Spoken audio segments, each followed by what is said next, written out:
आज हम अहोई माता के व्रत व उनकी कथा के बारे में जानेंगे। नमस्कार दोस्तों, मैं सोनम सिंह आप सभी का अपने चैनल में स्वागत करती हूँ। प्राचीन काल में एक साहूकार था जिसके 7 बेटे और 7 बहुएं थीं। इस साहूकार की एक बेटी भी थी जो दीपावली के अवसर पर ससुराल से मायके आई थी। दीपावली पर घर को लीपने के लिए 7 बहुएं मिट्टी लाने जंगल में गईं तो ननद भी उनके साथ जंगल की ओर चल पड़ी। साहूकार की बेटी जहाँ से मिट्टी ले रही थी उसी स्थान पर स्याहू अपने 7 बेटों के साथ रहती थी। मिट्टी खोदते हुए गलती से साहूकार की बेटी से एक बच्चा मर गया।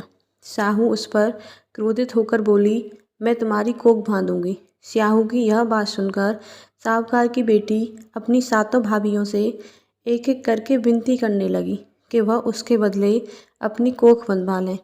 सबसे छोटी भाभी ननद के बदले अपनी कोख बंधवाने के लिए तैयार हो जाती है। इसके बाद छोटी भाभी के जो भी बच्चे थे वह सभी 7 दिन बाद मर जाते हैं।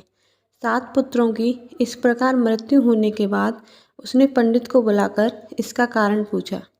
पंडित ने सुरही गाय की सेवा करने की सलाह दी।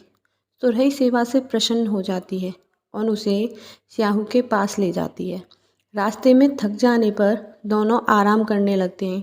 अचानक साहूकार की छोटी बहू की नज़र एक ओर जाती है। वह देखती है कि सांप गरुड़ पंखनी के बच्चे को डसने जा रहा है।